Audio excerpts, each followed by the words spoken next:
Chapter 11. The Experiment at La Chorrera.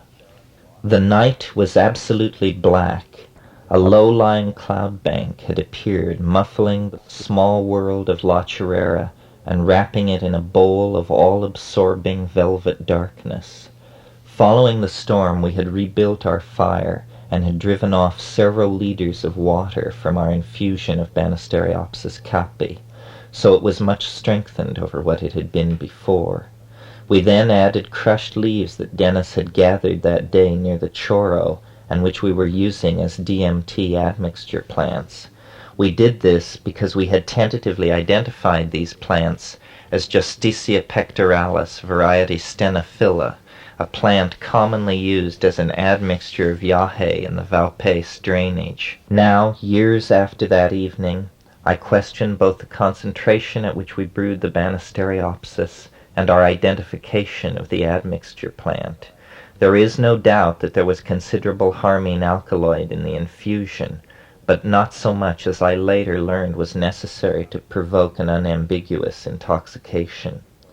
The harmine alkaloids present were, in my opinion, boosted by the psilocybin accumulated in our systems, or rather, the MAO inhibiting effect of the beta-carbolines caused the residual psilocybin to emerge into consciousness as a deep hallucinogenic experience. While I completed the boiling, Ev and Dennis went to their hammocks and lay down to await the completion of the preparations. We laughed together and talked softly. Yet in spite of this, there was an undercurrent of tension as we approached the experiment into which so much of our energy had been poured. It was very critical. They were becoming very clumsy and seemed to find their bodies hard to handle.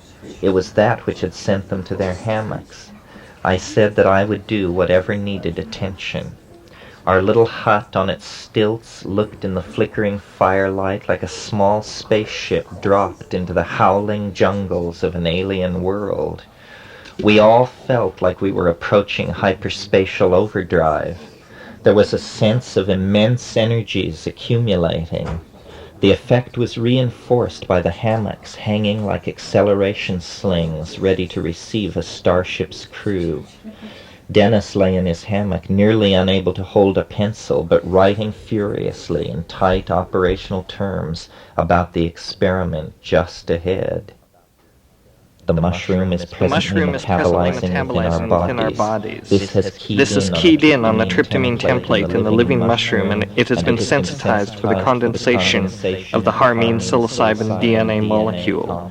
When the yahe is ingested, the harmine analog will start to metabolize within the body. The ESR of the pre-sensitized psilocybin circuit will immediately cancel the ESR of the harmine and cause it to bond superconductively to the DNA-RNA complex both in our bodies and in the mushroom simultaneously in a higher dimension. The bonding completed, the harmine DNA memory bank and drive unit will condense into the waiting charged psilocybin circuit in the mushroom. We will see this condensation as it will appear in the mushroom at the same instant that the bond is completed in a higher dimension. We will see this condensation as it will appear in the mushroom at the same instant that the bond is completed in a higher dimension. Dennis explained that he was unable to move very well because something having to do with the backward flow of time and the ever-increasing constraints on the set of possible futures had rendered him nearly immobile. Only the mind, planning and computing, was free. I finished boiling the yahe. I ground the admixture plants and added them to the cooling brew.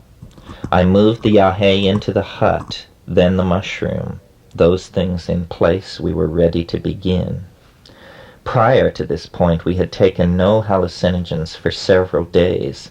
The effects we were experiencing were not arising from that source. Something else was happening.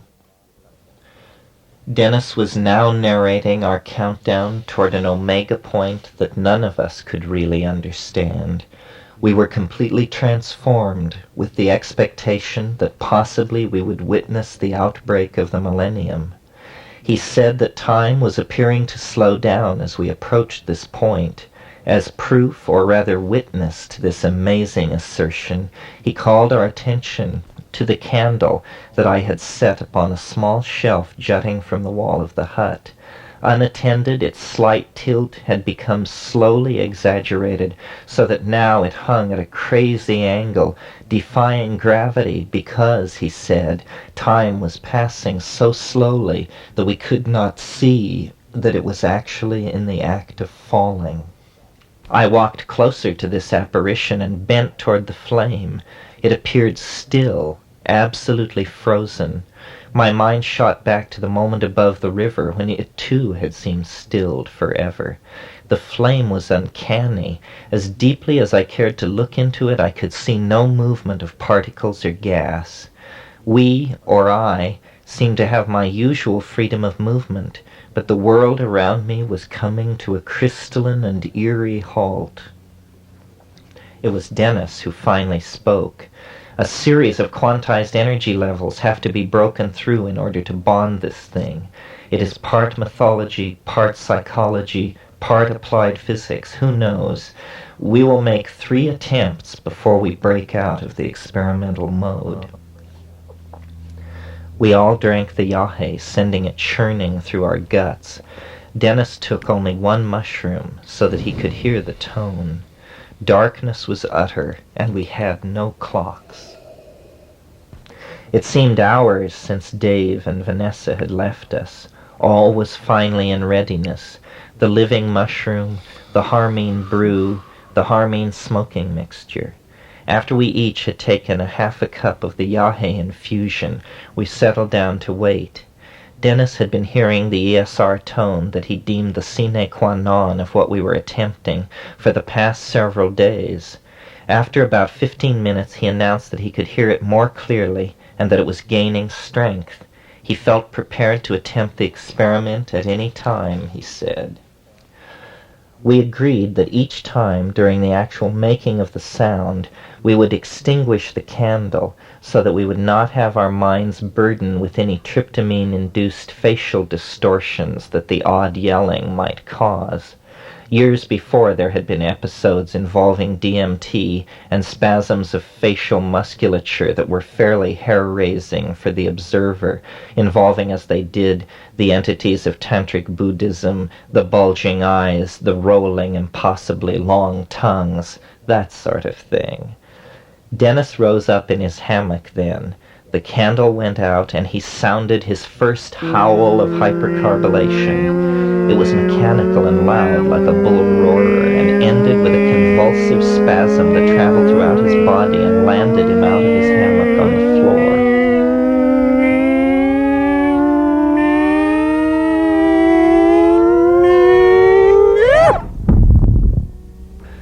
We relit the candle only long enough to determine that everyone wanted to continue, and agreed that Dennis' next attempt should be made from a sitting position on the floor of the hut. This was done. Again, a long, whirring yodel, strange and unexpectedly mechanical each time it was sounded.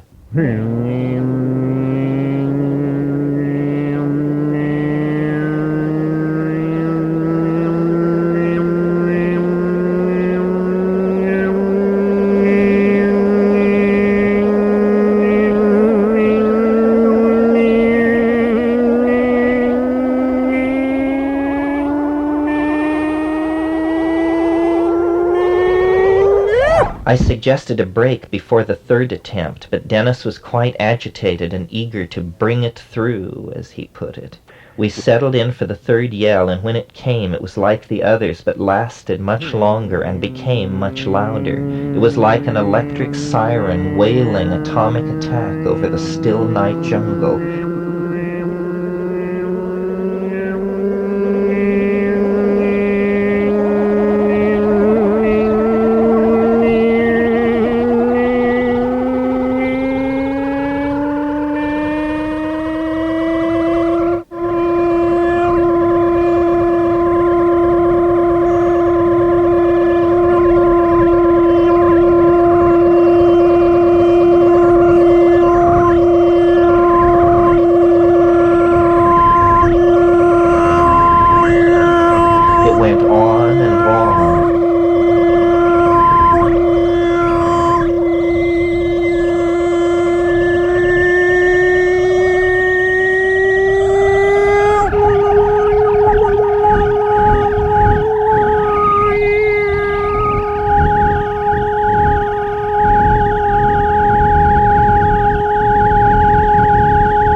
siren. Then, there in the absolute darkness of our Amazon hut was silence, the silence of the transition from one world to another, the silence of the Gidneago Gap. And then the sound of the crowing of a cock, the cock at the mission. 3 times his call came, clear but from afar, seeming to confirm us as actors on a stage, part of a dramatic contrivance. Dennis had said that if the experiment were successful, the mushroom would be obliterated. The low-temperature phenomena would explode the cellular material, and what would be left would be a standing wave, a violet ring of light the size of the mushroom cap. That would be the holding mode of the lens, or whatever it was. Then someone would take command of it, whose DNA it is, they are it. It is a mind which can be seen and held in one's hand. It is indestructible. It is all space and time. The universe, but a monad, a monadic plasma, which contains all space and time, including one's own mind. Dennis leaned toward the mushroom standing on the raised experiment area. "Look!" As I followed his gaze, he raised his arm, and across the fully expanded cap of the mushroom fell the shadow of his Ruana. Clearly, but only for a moment, as the shadow bisected the glowing carpophore, I saw not a mature mushroom, but a planet, the Earth, lustrous and live, blue and tan and dazzling white.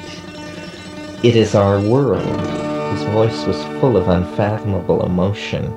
I could only nod. I did not understand, but I saw it clearly, although my vision was only a thing of a moment. "We have succeeded." "I don't understand." And I did not.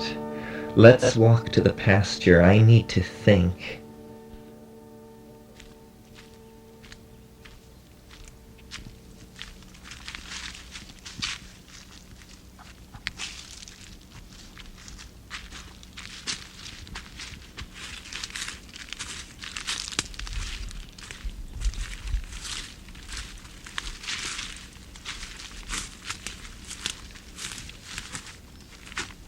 Ev was exhausted by the night's activities and probably glad to have us leave her in the hut with the encroaching dawn promising some sort of new day.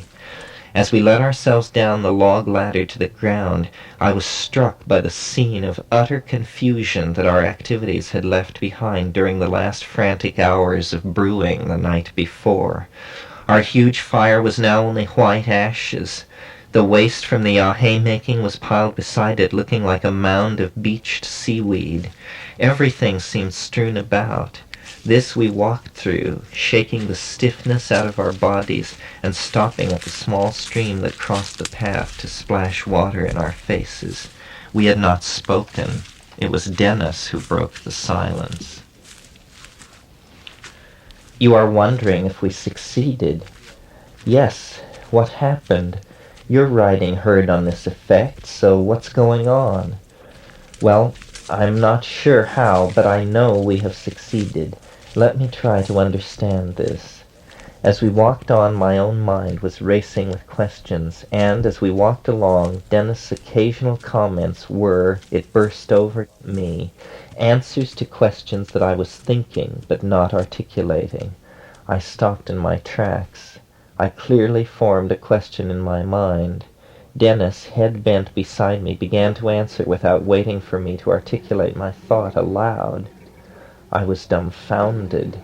Was this it, then, I asked, that he had somehow acquired telepathic powers? No, there was more to it than that. According to Dennis, the bonding of the Harmine into his DNA had given him immediate access to an enormous cybernetically stored fund of information, and this information was freely available to anyone in the world who looked into their mind and prefaced their question with the word Dennis. The absurdity of the second half of this proposition struck me as utterly too much. But naturally, at his insistence, I made the test. I picked up a small plant growing at my feet and closed my eyes and asked, "Dennis, what is the name of this plant?" Immediately, and without any effort of my own that I was aware of, a scientific name, now forgotten, popped into my head. I tried the same thing again with a different plant, and to my amazement received a different answer. The experiment seemed to secure that something was giving answers in my head, but I could not tell if they were correct or not. I was shaken. When we had left the hut on this walk, I was sure that we had failed, and that we had to talk over revising our approach. I even felt relief, since the obsessive nature of it all had been a strain. But now, as we walked along, and I could hear a voice in my head that was answering, however inanely or inaccurately, any question put to it, I was less sure. Dennis was oddly preoccupied, yet he assured me that his effort had succeeded, and that all over the world the wave of hypercarbylation was sweeping through the human race, eliminating the distinction between the individual and the community, as everyone discovered themselves spontaneously pushing off into a telepathic ocean whose name was that of its discoverer, Dennis McKenna. As I watched my mind and listened to my brother rave, I began to realize that the experiment had indeed unleashed some sort of bizarre effect. Why it was that I was able to make the leap from assuming that we were having a peculiar localized experience to the idea that we were key parts of a mankind-wide phenomena is an important unanswered question, speaking volumes about my susceptibility to suggestion at that moment. I was quite simply the victim of a cognitive hallucination, that is, rather than a visual experience of something not actually present, a hallucination that is a total shift of the highest levels of our cognitive relationship to the world. The psilocybin-induced cognitive hallucination made the impossible and unlikely seem probable and reasonable.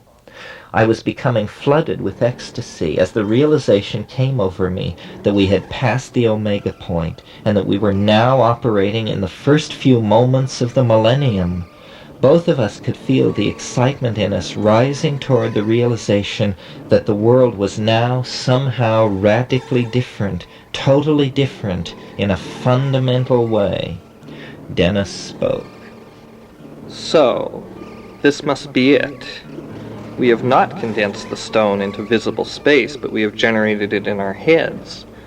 It does not immediately appear as a visible vehicle, but first as a teaching.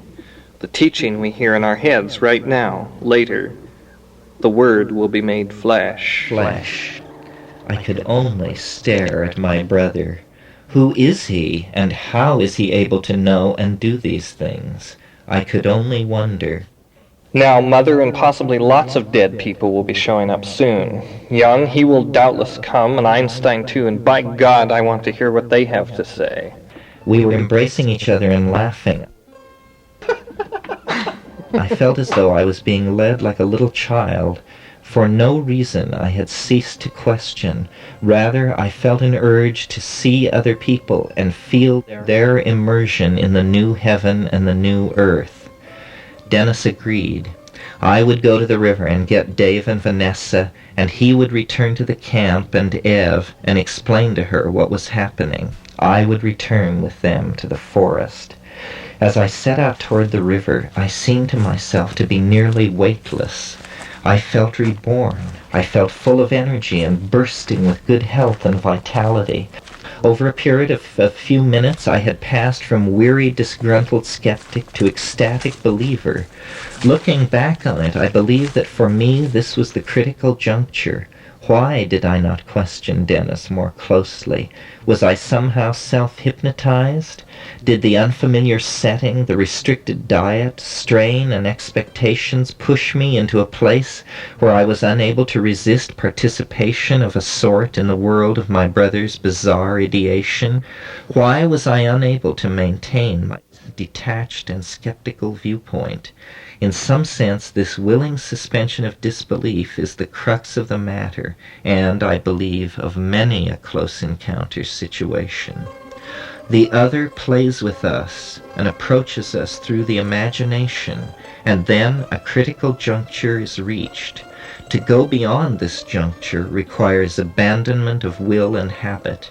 At that moment the world turns lazily inside out, and what was hidden is revealed, a magical modality, a different epigenetic landscape than one has known, a landscape become real. The UFO is a creature of this previously invisible landscape.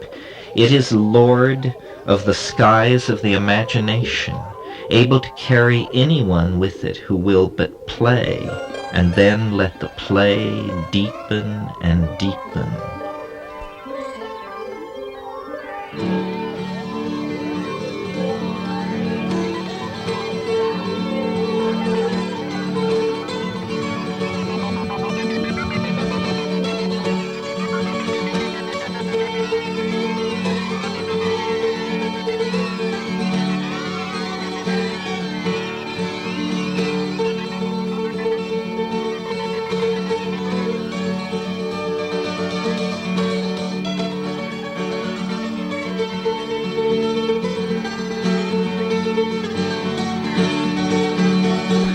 As I walked along that perfect morning, no such soothingly objective thoughts came to me. Instead, I assumed that my body was metabolizing its way toward the resurrection body that we had expected to be part of the success of the experiment. I did not know what was happening in the world or far away, but I did know that since the moment Dennis had pronounced the experiment finished, I had felt an expanding and ever-increasing wave of energy and understanding unfold through my being. As I walked along, what seemed to me then a profound realization came over me. It was that we are all enlightened beings, that only our inability to see and feel ourselves and others as we really are keeps us from shedding our guilt and seeing ourselves as enlightened. I felt very good. I felt better than I had ever felt before, but I couldn't believe what seemed to be happening. It was about a 10 or 15-minute walk to Dave and Vanessa's place. By now it was about 7 a.m. The sun was well up in the sky, and it was a beautiful day. As I walked across the pasture, I would stop and say, "Dennis," and the response was instantaneous. It was just like thought. It confused me. I kept stopping and doing this, sitting down on the grass. "Is it all right? What is it? I don't know. I can't understand what it means."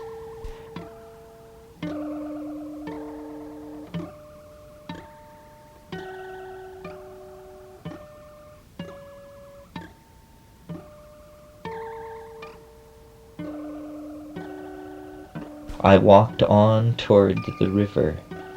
As I walked along, I did some experiments. I said, "Terence, Terence." It was very much like talking to yourself. Then I said, "Dennis," and the thing was instantly there, just ready to do business. Then I said, "McKenna, McKenna," and it was still there. I realized that I couldn't reach it with my first name, but I could reach it with my last name. I could not understand what was going on.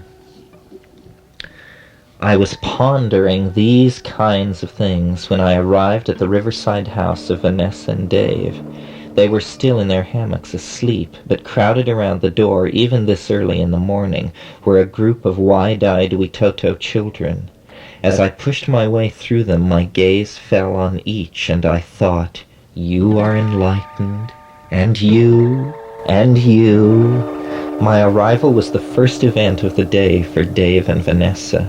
I told them that we had succeeded, that success was not a condensed hyper-object, but a teaching.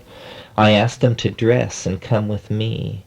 While they were gathering their hammocks, they told me that during the darkest part of the night, Dave had awakened, hysterical, in a state not unlike the condition induced in him by the electrical storm the evening before. They had been very agitated during the night, and could only attribute this to what we had been doing. I was interested in all of this, but seemed to hear it as from a long distance. I wanted to return to the forest and see what else would unfold. In my mind, I was recalling something else Dennis had said a few minutes before in the pasture. He had said that the demarcation between day and night, the dawn line, was now making a 24-hour sweep around the world, a sweep that began at the dawn moment when the experiment at La Chorrera was finished. Throughout the world, traffic and factories were coming to a halt. People were standing around and realizing that someone, somewhere, had broken through, that this was not a day like any other day. Dave and Vanessa followed me back to the forest, grumbling a good part of the way. When we had gone slightly past the place where I had parted from Dennis, we came upon something which could not at first be fitted into any set of expectations. This was Dennis' ruana and shirt discarded in the middle of the path. Next came a pair of pants, and then further on 2 sweat socks. And, though I was to learn this only later, his glasses and his boots had also been hurled away. Following this trail of cast-off garments led us back to the hut in the forest. There we found Ev and Dennis, both naked and sitting on the floor of the hut, discussing and doing the Ask Dennis meditation. With the comment that you cannot receive a proper initiation unless you are naked, Dennis insisted that we take off our clothes. Vanessa peeled, and Dave and I followed her example. The presence of the mushroom was there, and it seemed to be saying, "Take off your clothes. Throw everything away. Everything is breaking. All objects are no good to you now. Throw everything away. You do not need it anymore."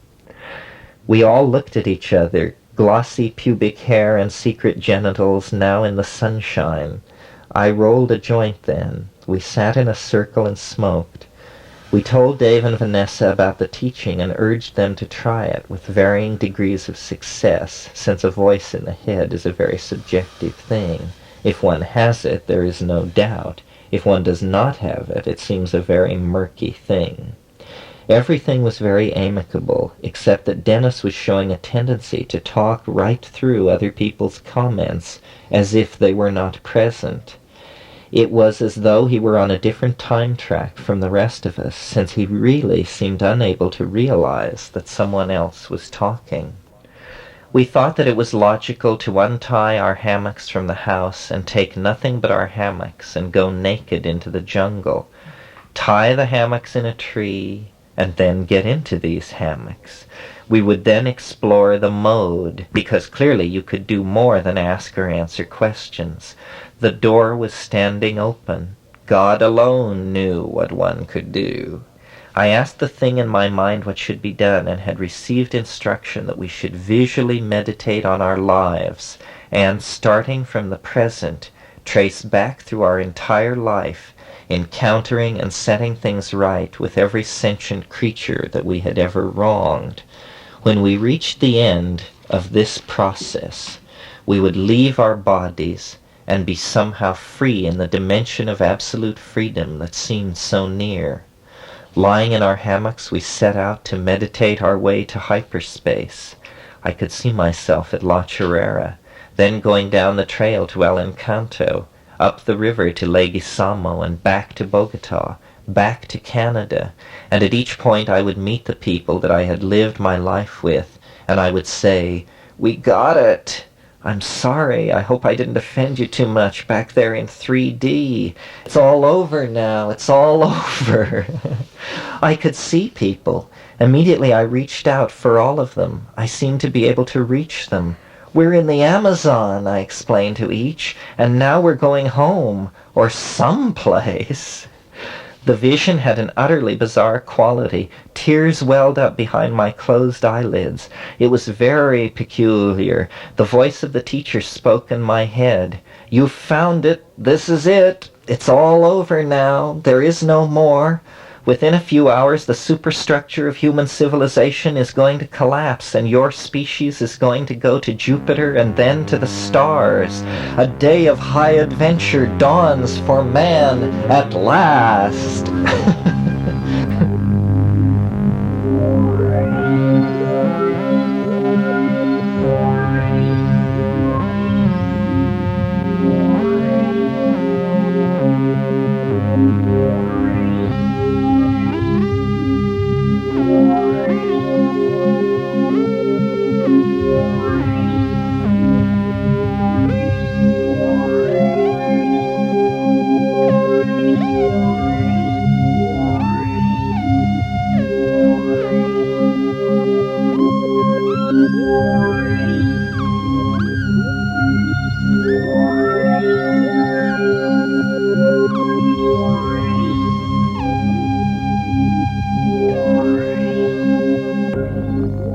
At first, the images welling up behind closed eyes seemed to be deepening and growing more intense, but after an hour, it was clear that they were actually fading. One by one, we pulled ourselves out of the stupor that the morning heat and being in the hammock had induced. We were talking and talking, analyzing and analyzing. Dennis seemed most out of it. Dave and Vanessa uncertain that anything at all had really happened. Bev was distant, and I was feeling definitely immersed in the surreal perception that had been mine since the chaotic opening of the day. Something was wrong. Expectation was outrunning reality. Nothing had happened. It came out that no one could hear Dennis in their mind, except me. They were all actually wondering what was going on. We had entered the next phase, which was a period of confusion for all. Dennis was disengaging from reality. I would talk to him, and he didn't know anyone was speaking to him. He was still breaking into conversations because he didn't know anyone else was speaking. A visit to the priest's outdoor shower was suggested and seized upon, since we were all filthy and covered with the grime of fire tending. We gathered up our scattered clothing, and during this effort it came out that Dennis had thrown his glasses away, along with his boots and everything else.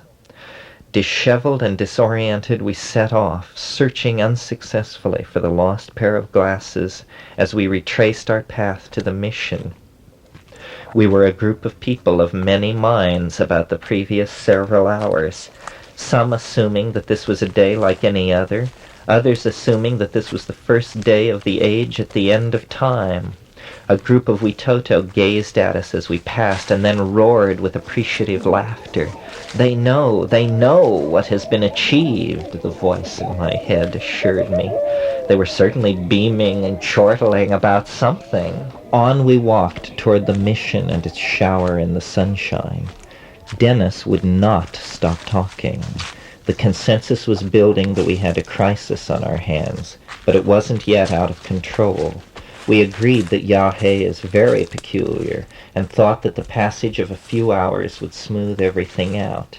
That was everyone's conclusion, except Dennis and my own. It was no longer really possible to communicate with Dennis. My conclusion was that something had happened, that he had done something, that some kind of odd principle had been manipulated. But it wasn't as we thought it was, and so we were cast we knew not where. I was calm. I was at least participating in the social situation. Even though there were tears of joy streaming down my face, I wasn't out of touch with reality. I said, "We'll wait for tomorrow. Dennis will come down." Everyone seemed to be finding their way back to their normal psychic equilibrium, save Dennis and myself. I was burdened with odd but wonderfully expanded perceptions, while his wandering ideas and wild eyes indicated that he was having some difficulty in getting his feet on the ground. After our shower, and on the way back to the forest, I mentioned all of these things to him, but he replied in riddles and with mimicry of dead relatives, so that I could get nothing out of him. I continued to assume that a night's sleep would set him right. I insisted that he rest in his hammock when we returned to the camp, which he did, while the rest of us set things in order.